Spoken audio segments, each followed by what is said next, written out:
What'd you say, Nance? Fine.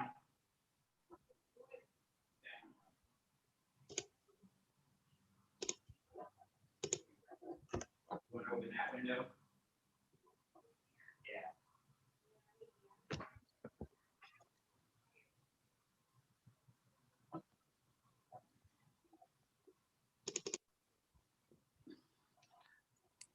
Okay, Philip, you are now live and I have made you host again.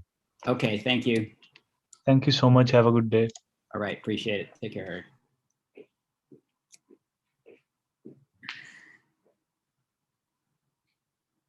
Hey guys, how are you?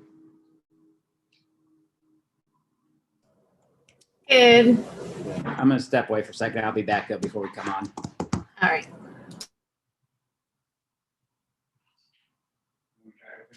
Yes, please. Just the one farthest away.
Okay, Lester, your co-host now. Thanks.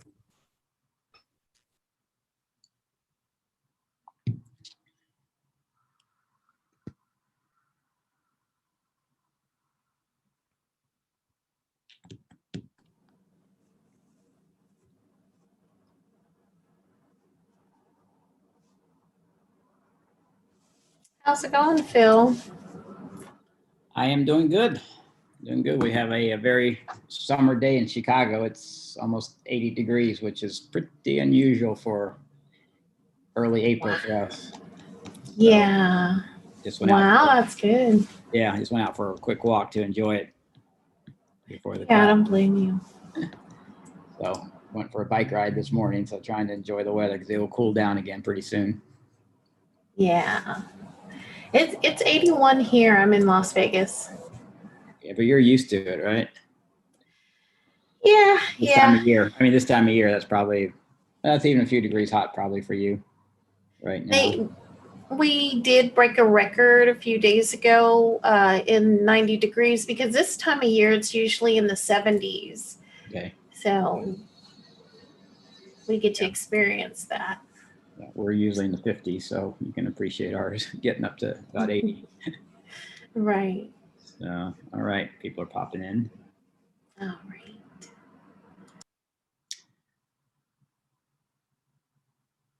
All right, thanks for joining us.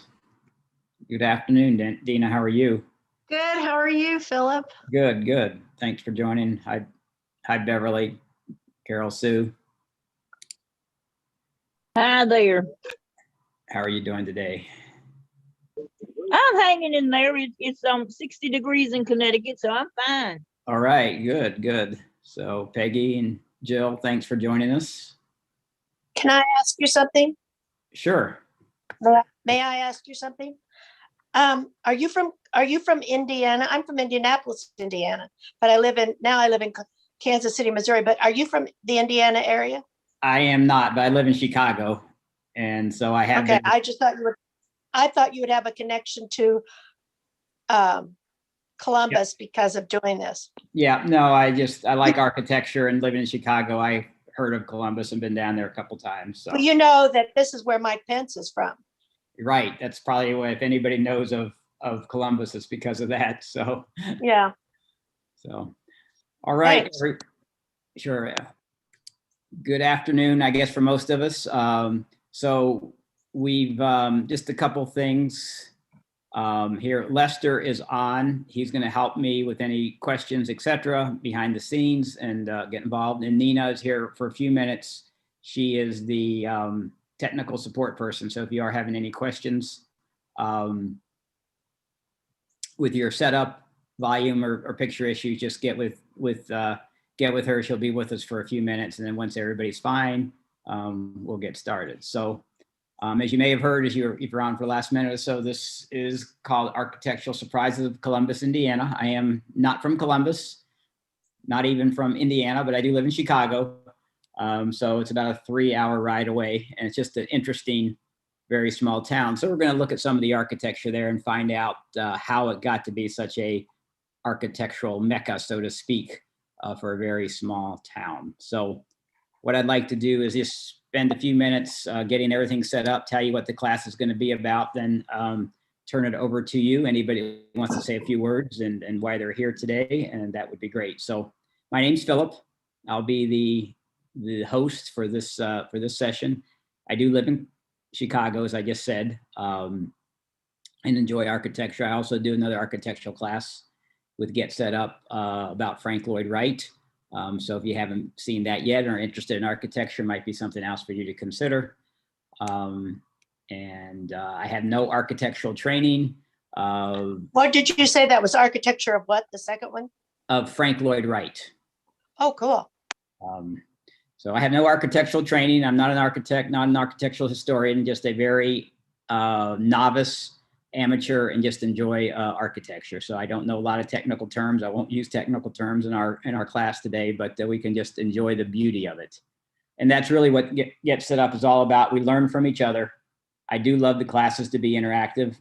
I'm sure some of you have been to Columbus before. I want you, as we go through this, to share your experiences too. I don't have all the answers or all the knowledge. Ideally, we talk with each other. If you have the ability to have your camera on, just makes it a little bit easier for us to see each other. But I do understand some of us, for whatever purposes, can't always have our camera on. So that's fine too. We are streaming on Facebook Live. So if you are on Facebook, thanks for joining. And if you want to get interactive in some other classes and be able to ask questions and participate directly, you can sign up through Get Set Up. And so Get Set Up does not get paid, nor do we pay to Columbus, Indiana for this session. I just thought it was an interesting architectural thing. And any other products that we may mention, there is no sponsorship either to Get Set Up or from Get Set Up. It's just an interesting class, and I think an interesting topic that I wanted to be able to share with you. So what are we going to talk about? So Columbus, Indiana is considered by the American Institute of Architects to be the 6th most architectural, innovative, and design-oriented city or town in the United States. Number 6 of all the cities and towns in the United States, and a lot of you probably haven't heard of it before. So that's why we're going to talk about it. We're going to talk about how the heck did this happen? And I'll give you a clue. It has a lot to do with J. Irwin Miller and the Cummins Company. Cummins, C-U-M-M-I-N-S. They are the big diesel manufacturing company. They are based in Columbus. And as we go through the story, you'll see they have a lot to do with it. And then we're going to actually share some of the architecture of Columbus. So with that, if you want to put in the chat box, if you've been to Columbus before, how you heard of it, that would be great. And if some of you want to unmute yourselves and just say a few words about yourself, where you're from, and what you're interested in these classes, that would be very, I think, enlightening for all the rest of us. So if anybody wants to go first, that's usually the icebreaker. And I will. All right. Again, I always butt in. I grew up in Indianapolis, and my mother told me that Columbus was a very interesting architectural city or town. And one of our relatives left Indianapolis. It was my mother's cousin and her husband who was a doctor, and moved to Columbus to get away from all the crazies in Indianapolis. Okay. Good. Well, thanks, Peggy, for sharing that. And if you know any other stories as we go through it, please share. So anyone else want to share a little bit? Sure. This is Tita. I'm here with my husband and my mom. We're Hi. visiting my mother in Ohio. And my husband and I live in Washington, D.C., love architecture. We've done the architectural tours, quite a few there in Chicago. I lived in Okay. Chicago for many years as well.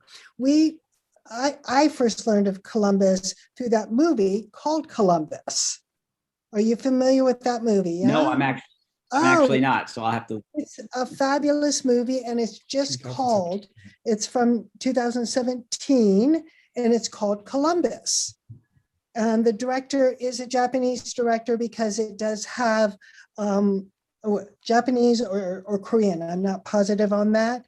But the most important thing in the screenplay is, I'm going to try to say his name. I'll spell it better. Kogonada. Kogonada. Kogonada. Okay. He directed and wrote the screenplay. The movie is just called Columbus, and it's very good. All right. Is that still available to get? Yes, I think we saw it on Netflix. And it is about Columbus, Indiana. Yes, definitely. Cool. Oh, so you saw it on Netflix? I think so. Netflix Cool. or Amazon, one of the two. How cool. Thank you very much for giving us that information. I'll have to look for it also. And so I haven't seen it. Perfect. So interesting. So hopefully we can build on that. And also please share some other stories from the movie as we go through. All right. Anybody else real quickly let's see. So Jill writes down she visited about 1980 when she was briefly lived in Cincinnati. So that's great. And Joanne has been on the Frank Lloyd Wright tour. So I'm glad you joined this one, Joanne. Thanks. So anybody else want to say anything real quick before we get started?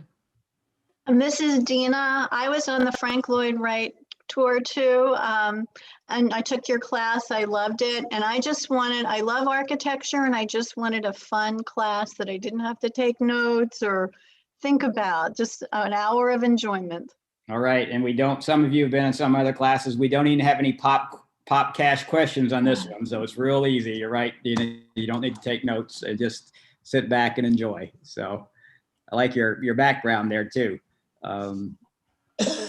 So, all right. So let's go ahead and get started. So what is this about? So Columbus, Indiana is a city of about 47,000 people, relatively small, yet the American Institute of Architects, AIA, considers it the sixth most important city or town structurally in the United States, right behind Chicago, New York, Boston, San Francisco, and DC, where Tita and her family said they were at now. So we've got a lot of big name towns with a lot of architecture, and then we've got good old Columbus. So as I think Peggy said before the thing started, if you've heard of Columbus, Indiana recently, it's probably because our most recent former vice president, that's his hometown. So Mike Pence is from Columbus, so that's maybe where you heard of it recently. If the name sort of sounds familiar vaguely in the background, that would be it. So they have a great visitor center there. Did he move back there, or is he just back in Indiana? I don't know the answer to that. Because I think I heard he went back there, but I may be wrong. Yeah, probably, since he isn't in government right now, but yeah, I don't know. So there's a nice active visitor center, and in the visitor center, they talk about there's over 90 buildings and pieces of public art by internationally known architects and artists. So it's not just architecture, there's also some art, some very interesting public art. So we got to figure out how did this happen, or why did it happen, all those things.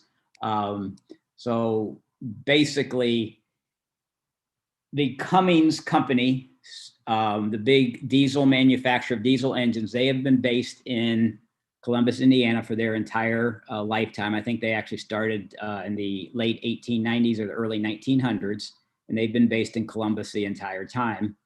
The Miller family was the instigator, the start of the company. They are now a publicly held company, a very big internationally known company. But basically, J. Irwin Miller, he is the he's a great nephew of the original Miller that started the company. And he's born in 1909, and in the 40s, 50s, and all the way up into the 70s, he is the vice president, president, or chairman of the board of the Cummins Foundation. He was also a banker and was very big industrial-wise, and he loves architecture. So basically what he started, he had a list of 30 or 40 internationally known architects, and he told the public institutions if they picked one of those architects, he would pay, or his foundation would pay for all the architectural design and all the architectural work for the building. The organization or company had to actually pay for the building as they normally would, but he would pay all the behind the scenes architectural fees. And he had a list of well-known architects throughout the world. And that's how this starts developing. And you can see the middle bullet point, that we have here. Sorry, I'm losing control there. This is from the New York Times architectural critic, Columbus, Indiana. And J. Irwin Miller are almost holy words in architectural circles. And sort of the foundation for what Miller thinks about here is a quote from Winston Churchill, which says, "We shape our buildings, and afterwards our buildings shape us." So there was some self-interest in this. Columbus is a small town. Cummins is very big. They wanted to be able to gain more people to come in there. So he thought one of the ways he could do this is have some significant architecture, may draw more people to the area as far as employment goes. And as a little side step, my wife and I visited Columbus for a few days back about 10 or 15 years ago. And then we went back just on a passing through to stop again a few years ago. But when we first arrived in the town late one afternoon, we went out to a little local restaurant in there, and I was amazed. It took me 2 or 3 minutes. I wasn't thinking very quickly. There was a table sitting next to us with about 7 or 8 people, all appeared to be from different nationalities, and were sharing something. And then it finally dawned on me what this was. These were all employees of the Cummins, and it sounded like they were there basically on a little bit of a field trip, so to speak, because they worked in different parts of the world and to come to the home office for some training. But that, was a draw, and that started putting everything together for me. So that's how this town evolves and develops into the architectural mecca, so to speak, that it is. So before we even get started, for those of you that are familiar with Indiana, it's a couple miles off the expressway. It's about 40 or 45 minutes south of Indianapolis. Indianapolis is right in the center of the state, almost perfectly east, west, north, south, I believe, if you look at a map. And Columbus is due south of there, about 40-minute drive south of Indianapolis. But as you can imagine, for those of you that haven't been in Indiana, or those that have, it's pretty flat, sort of like Chicago area.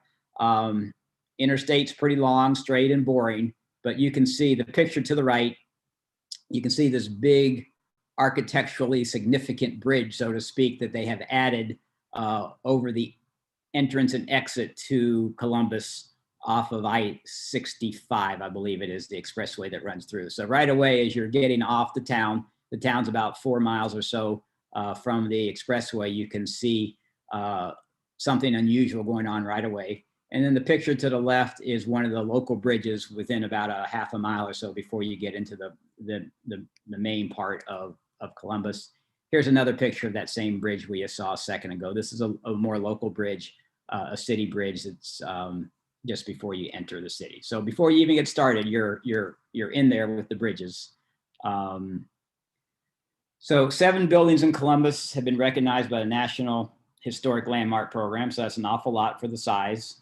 And then just talk about what the National Historic Landmark really is. It's because they possess exceptional value or quality in illustrating or interpreting the heritage of the United States. So we're going to start off, we're going to look at these 7 buildings, and then we're going to look at some other buildings that I think are of interest, and we'll talk a little bit about those as we go. So please, again, share.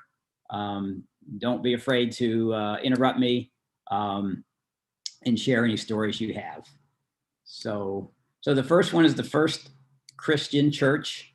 And this is the hardest part of my program today, is to be able to pronounce Mr. Saarinen name correctly. So a lot of us probably know his son actually is even more famous than he is, and he'll be very prominent in Columbus. But Erlyle Saarinen builds the first structure after Miller's program. So it's in 1942, it's completed. And it's the first Christian church. It's the first contemporary building built in Columbus, as we talked about. And it's also one of the first contemporary architecturally structured churches in the entire United States. So here we see an aerial view on the left and a picture of the inside of the church on the right. And then I love this view of it. So this is facing, looking at the front of the church. So most of the church is Indiana limestone. And then if you look here real carefully, you can see just wedged in between the blocks is a very big and significant cross. Even though it's big, it's very passive, so to speak. And the bell tower it's separate from the church, as you can see. It's not attached. And you can see it's not our typical bell tower that we would look at, in the fact that you don't see the bell itself. If you look at it from this side, same thing, the other side. So it has some differences there. It's 166 feet tall, and almost the entire building, both the building and the bell tower, are made from that Indiana limestone and brick. So just a significant building in regards to getting it going. This is really the first building that sort of blossoms and starts Indiana, or Columbus, on its way, so to speak. So the next one we're going to see is of his son, Eero Saarinen. And this is the Irwin Conference. I don't mean to interrupt you. Nope. I did. What were those things that looked like they were hanging in that church? Those are actually the lights. These things right here. Oh, those are lights? Yeah, those are the light structures. I had trouble finding a better picture that I could tie into. It wasn't. Oh, they look like, to me, they look like seats. Yeah, they're up pretty high. There is another picture I've been able to see on the internet, but I couldn't cut and paste it in very well.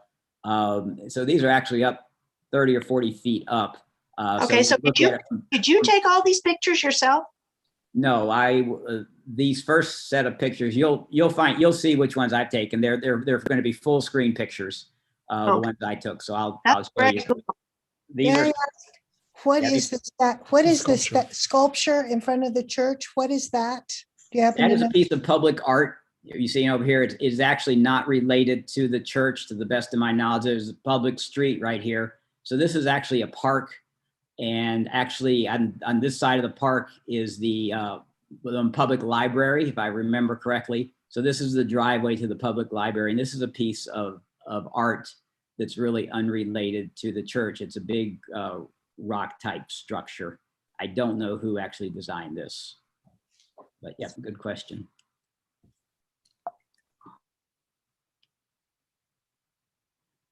So this is the Irwin Conference Center, is what it is now called. It was actually initially built to be the Bank and Trust. Irwin, again, that name we've already heard, Bank and Trust. So you can see it's a low glass walled structure. Since then, it's been added onto, and in 1970, there's a 3-story a glass atrium, as you can see, that connects it to another existing structure.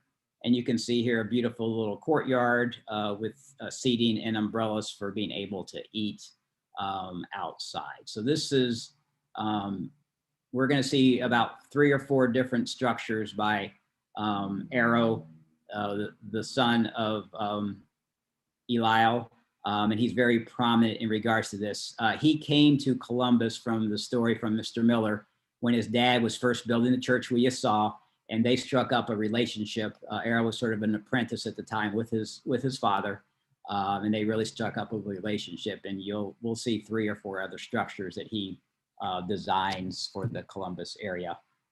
So the name Arrows Sorensen, I said this was going to be an easy class, but he's built some other very popular and well-known structures throughout the United States. Anybody want to pop 1 or 2 that they know about?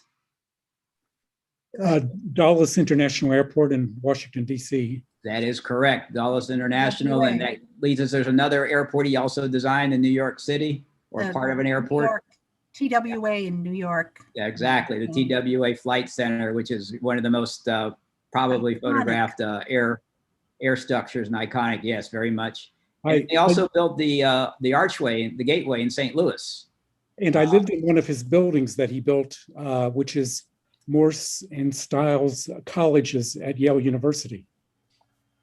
And he's a graduate of Yale, so that makes sense. So, and I think the big thing about Sorensen, if we think about it, is his buildings are all different. You know, a lot of the architects we think of now, you see one of their buildings, you see another building, you say, aha, well, I know who the architect is. He was always cutting edge and constantly changing his design. So that's maybe why he isn't quite as well known, because it doesn't have an iconoclastic type of building. He's always evolving and changing. But he was really considered to be very modern and cutting edge technology. Futurism and optimism is what one art critic said about his buildings. So the next house we're going to see is also from Aaron, and this one is probably the most famous building in town. It is his private residence. So it's the Miller House and Garden. So this one, again, the outside pictures you're going to see in a minute are ones I took. You cannot take pictures inside of this building. So the first time we went to Columbus about 10 years ago, this was not yet on display. Actually, this is owned now. It was donated to the Indianapolis Art Museum, but they give tours directly from Columbus. The only way you can get into this building is via a tour. You can't walk in on your own. So this building, and this is the living room and the living room pit, which is one of the most famous photos of mid-century houses. Basically, this whole living room area is in the center of the house, and it has 4 wings going off on each side. One wing is the kitchen and eating area. Another wing is the garage and storage area. Another wing is the bedroom structure, so to speak, for the Millers. And then they had, I believe it was 5 children. And the 4th wing is basically for the children. They have very small bedrooms for each of them with bunk beds, but then they have a sort of a big play area in the middle. And it's a very interesting concept, but it's really interesting to get from one wing to the other. You have to pass through the middle, through this conversation pit and the big gigantic living room.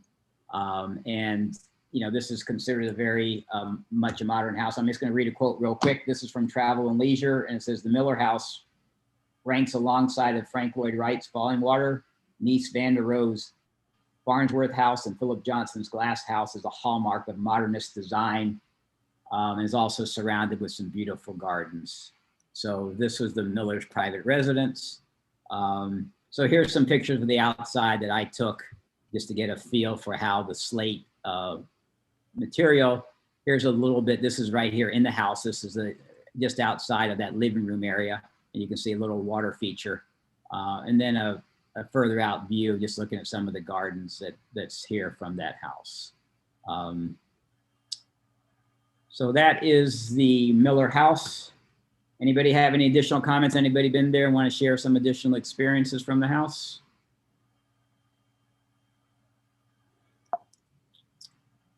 All right.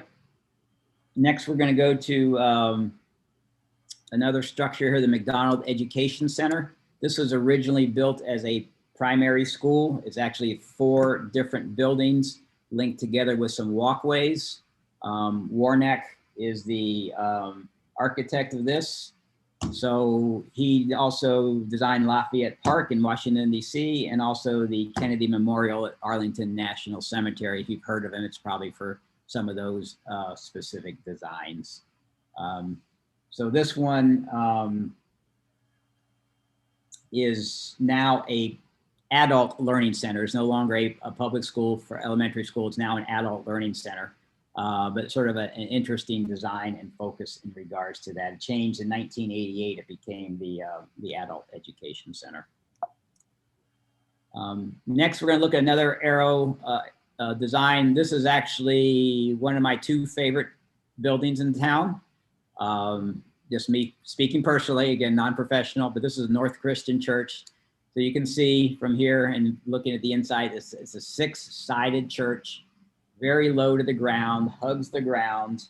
It's slender, and it's got a 192-foot spire arcing up off the top of this building. So another 192 feet up. You can see it gets very slender, very narrow at the very top of it. And as you can see from the inside, just takes advantage of the 6-sided seating area with a pulpit in the middle area.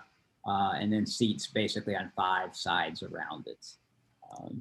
And then this is another picture of this is just a bigger view. This is, again, my own personal picture as opposed to a stock one, but you can see some of the beauty of how it looks, just really hugging the ground, but then with a big tall spear. So I was personally really impressed with this. And another couple minutes will show you my second.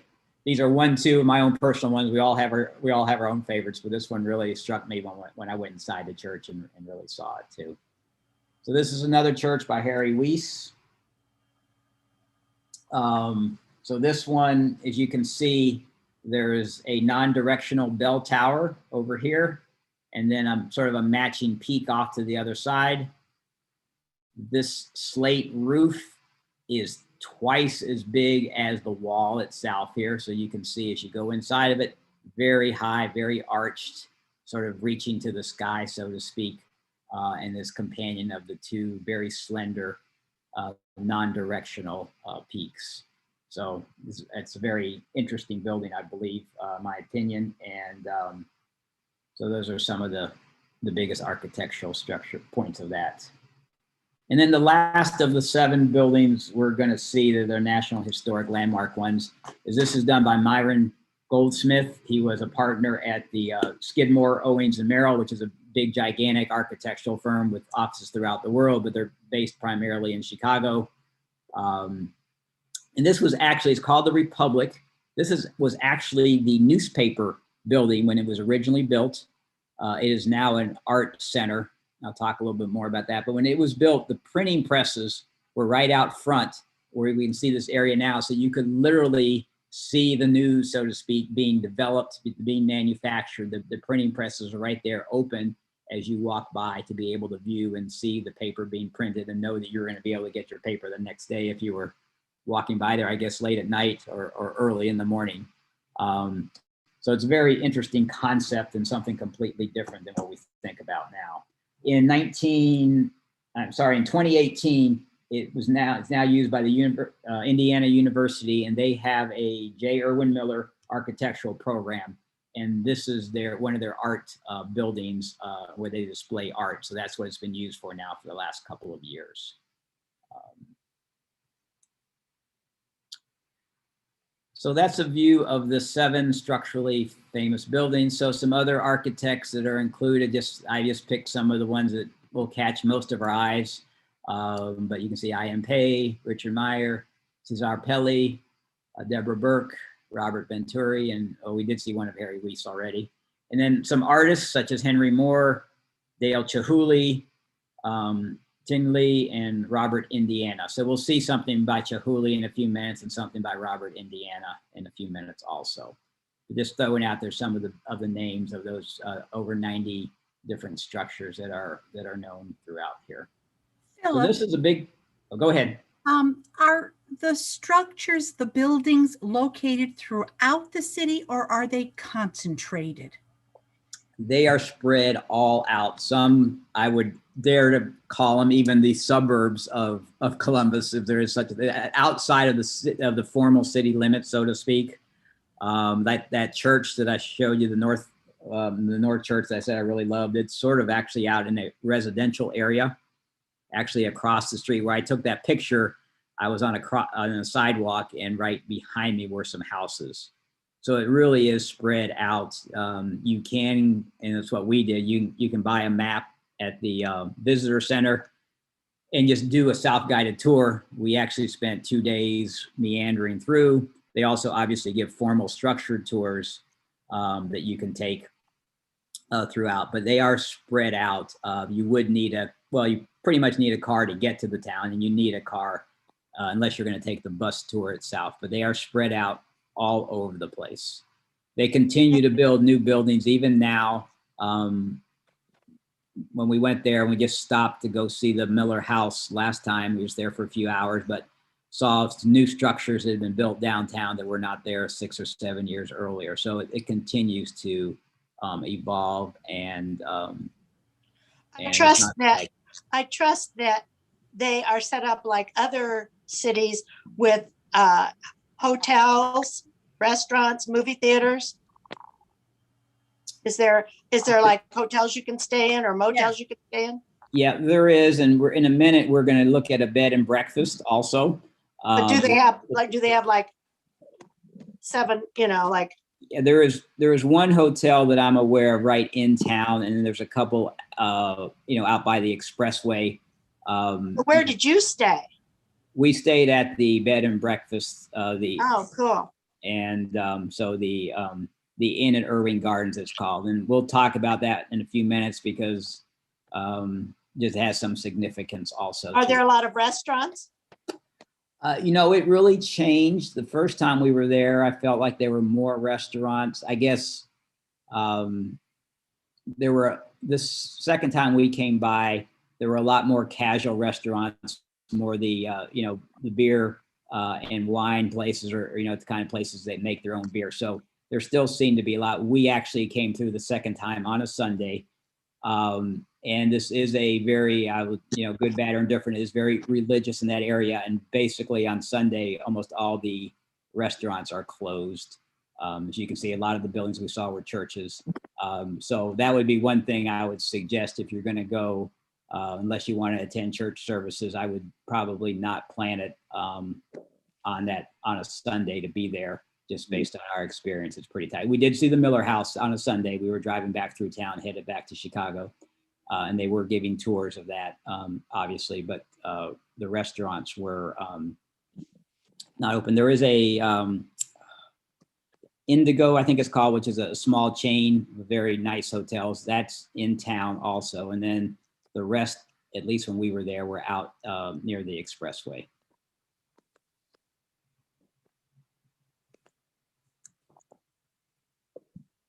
So there's a park, also the Miller Race Park, which is right in town.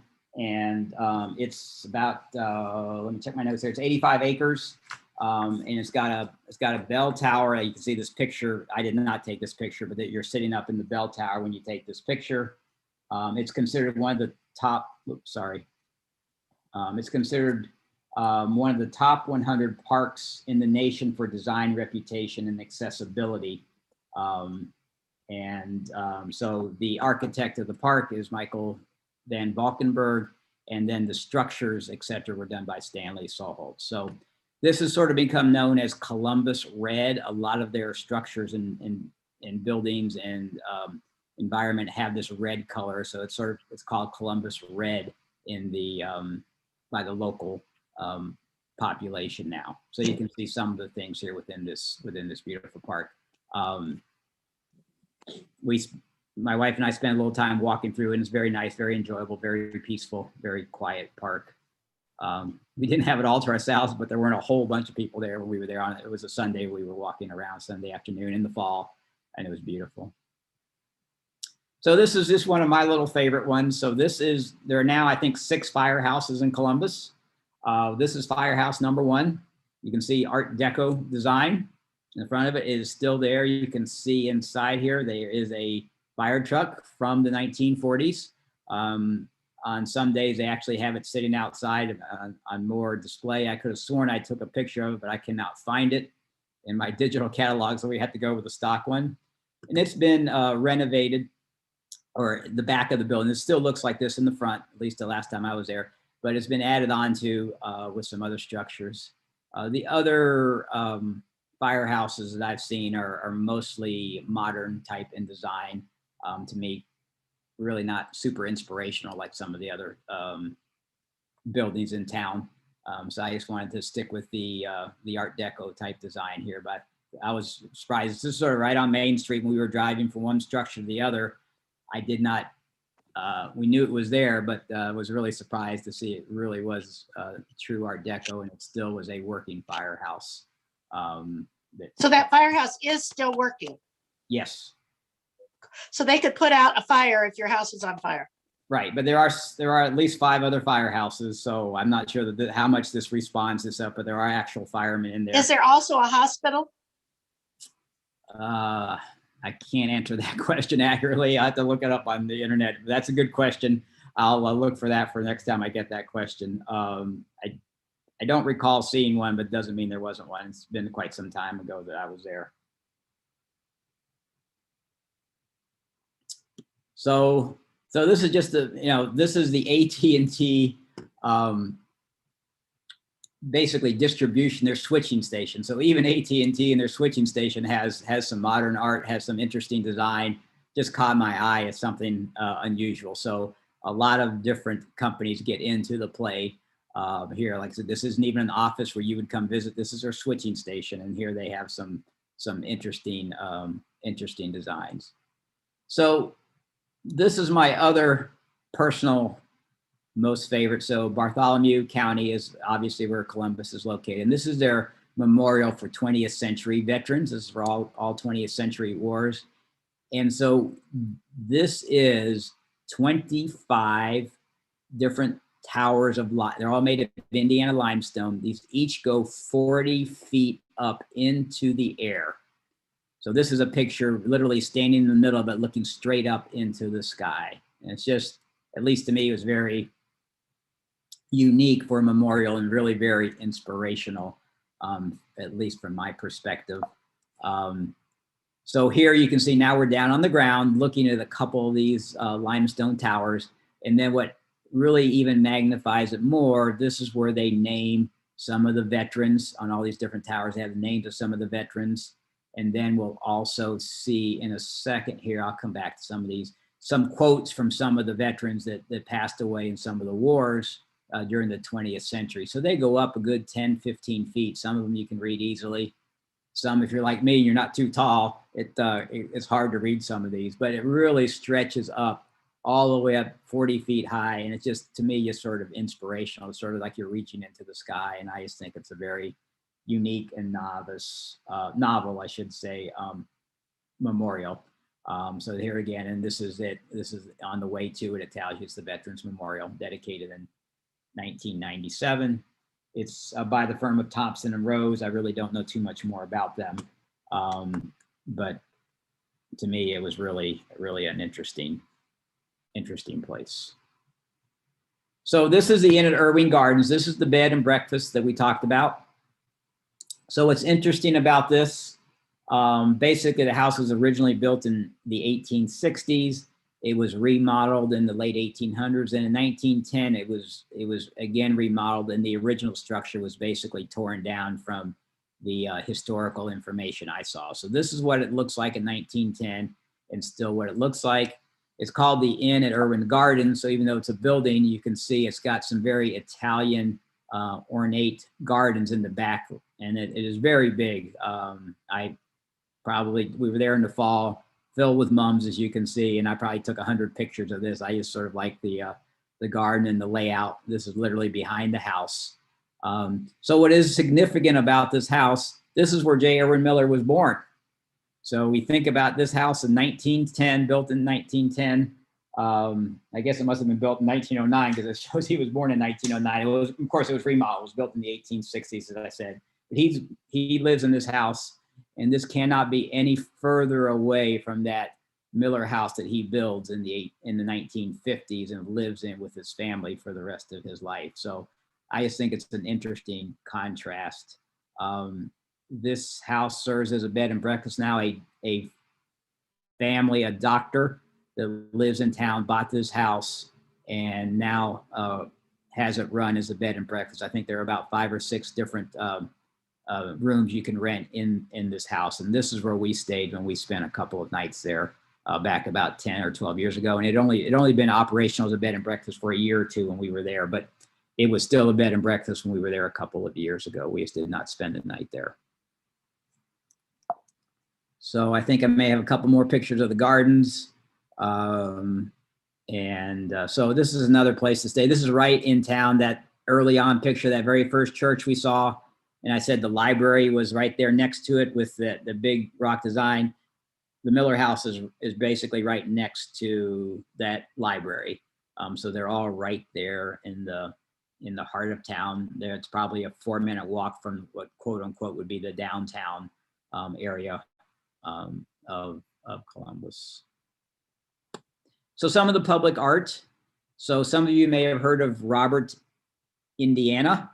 Happens to have the name same as the state. He's probably most famous for the structure that says love, the LOVE on 2 levels, LO on top and VE on the bottom.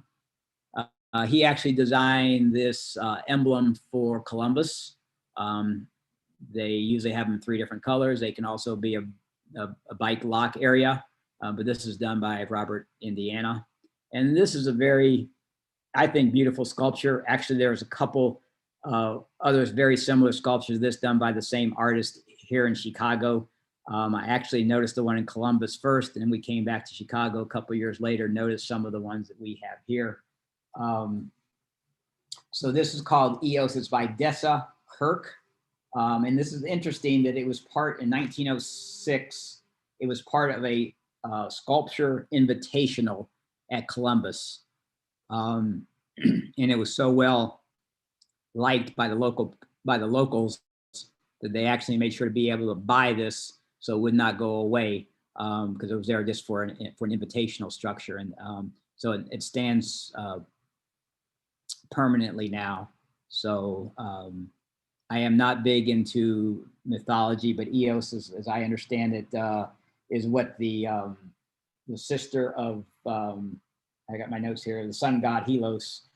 So she is basically parts the ways for the sun to come up in the morning, is my understanding. She can sort of consider the dawn, and here she is opening up with her wings that are her arms that become wings. And she is facing west the way they placed her so that her brother could come in behind her, so to speak, after she parted the ways. So if anybody knows more about Greek mythology and wants to add to that, please do. It's not my forte. But again, a lot of interesting, not just architecture, art is also here. And again, why I consider it to be such an interesting place. So I've been rambling on here. We had a couple nice questions, but anything else? Anybody want to add anything else? We're about done with I think I have 1 or 2 more slides, but. I actually have a question. We're going to be going to Columbus next week or the following week. And what is the best way to make sure you get it? It's just for the day that we're going to be going. What's the best way to see things? You mentioned tours.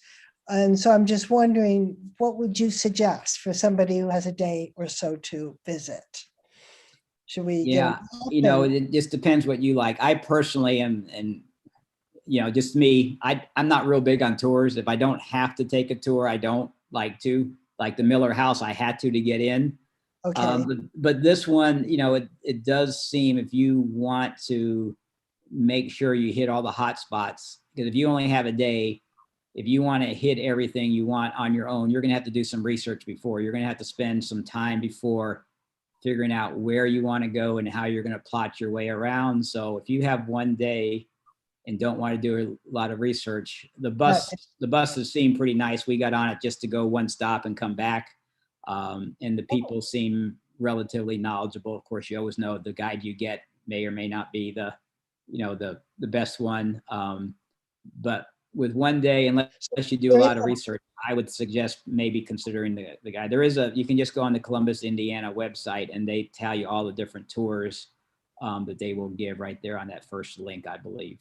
That's good. And so there are specific buildings, if you want to make sure you go in, like the Miller House, you have to sign up for a tour. The Miller House is the only one that you have to sign up for a tour that I'm okay. aware of to get into, right? And the cost of that tour, just out of curiosity? I honestly don't remember. That's fine. Yeah. Tita? It was not outrageous relative to other tours you would take at other places. So it wasn't like it was you felt you were giving away your first grandchild or anything like that. Okay. I just got on this website, and the bus tours, the architectural bus tours, are not available at this time. Oh. You're going to have to probably do a walking tour or self-tour. Yeah. You mentioned that there was a visitor center. Yes. Pick It's up right in the center of town, and I'm hoping that that's still open. I'm sure the buses aren't running because of COVID. I'm assuming the visitor center is open, and they even have a work of art in the visitor center. So here you may have heard of Dale Chihuly, a big glass sculptor. There's a lot of his work around the country in a lot of art museums, and they have this big one in the visitor center. They have a big Chihuly standing there in the stairwell, running up in the stairwell. So yeah, just of interest. Like I said, there's stuff all over the place. So yeah, it looks like thanks. Checking on that. So yeah, probably from a COVID standpoint. So I would suggest you do a little research. I like to take my time. So we were there for 2 full days. You could see most of the buildings in one day, but you probably want to be organized and sort of see if you can get the map beforehand, sort of plot, so you can go in one direction and try to catch everything that you want. But you're not going to see all 90 buildings. Some of them you probably can't find. Some we couldn't find. They're sort of, buried places. But yeah, I would suggest you do a little research to try to figure out which ones you want to see, and you can see them. Say, Philip? Yes, Bill. Chihuly is the most amazing art exhibits I've ever seen. I've seen several of his. I was curious, did you see 20 years ago, I think it's called Jackson Park, between Oak Park and Chicago. It has that big glass conservatory, and he did an exhibit there. Yes. Did you get to see that? Yeah, it was spectacular. We did go there to see it.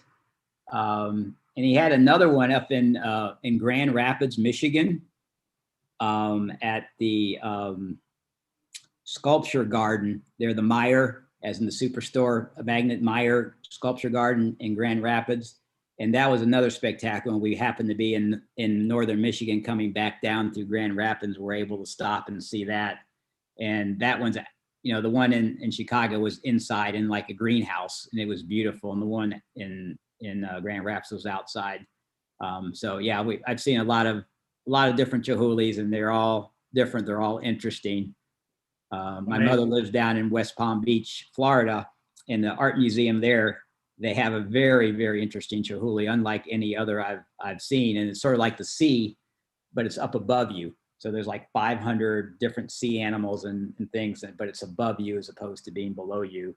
And so he does have a lot of interesting concepts, Bill. Yep. Yeah. And Tampa, I think it is. He has a museum. I think it's in Tampa. Okay.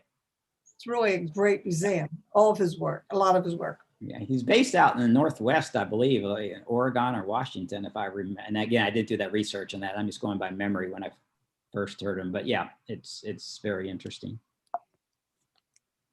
Yep. So there's a lot to do, especially for the small town.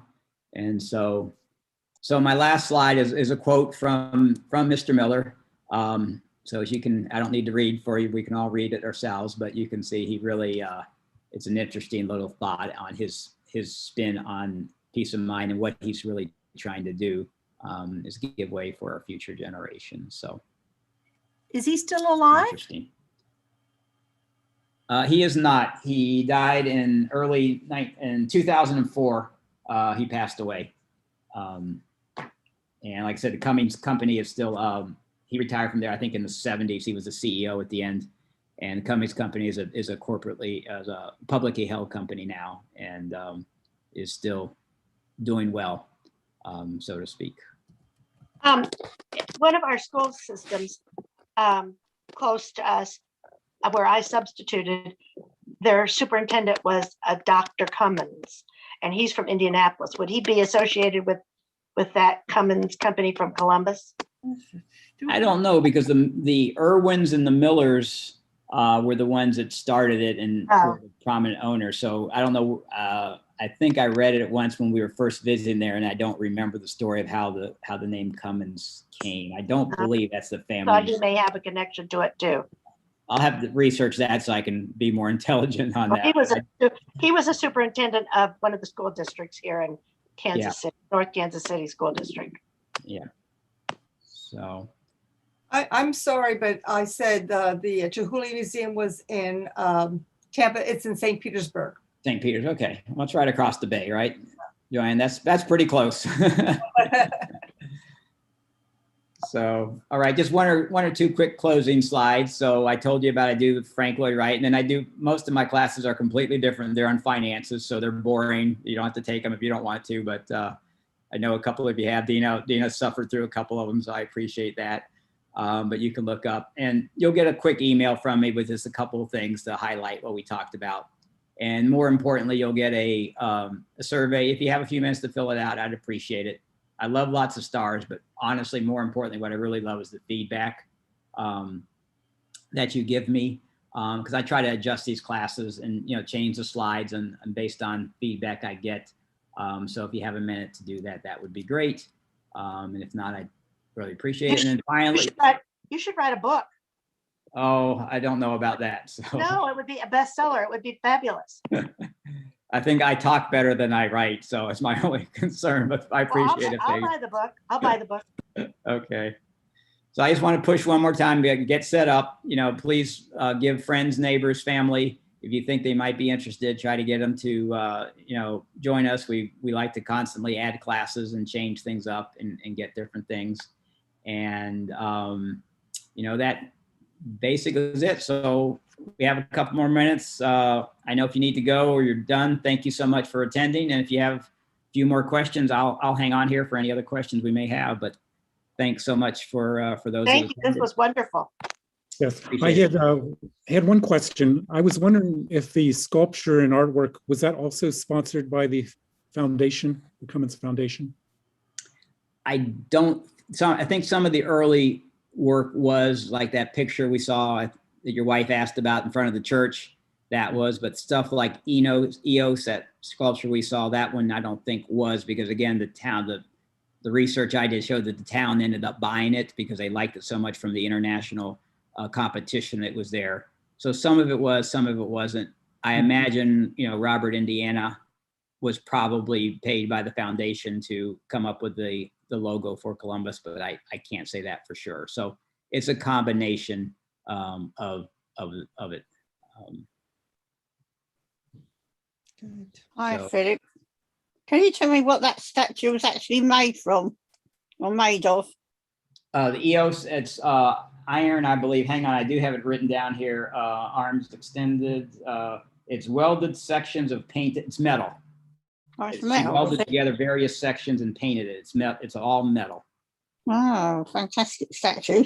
Yep, it is. It's very nice. Like I say, we have a few sister statues here in Chicago, and I really like them too. Yeah. I get to see them a little more often. Very nice. Yep. Thanks for attending, Brenda. I've seen your smiling face a few other times, so I appreciate your support. So, what other questions do we have? Anything else? All right. Well, for Tita and her family, good luck with your trip, and we appreciate you joining us. And I'm going to unshare my screen. I'll stay on for another minute or two if you do have any questions you want to ask, and then we'll end the class. Thank you. Okay.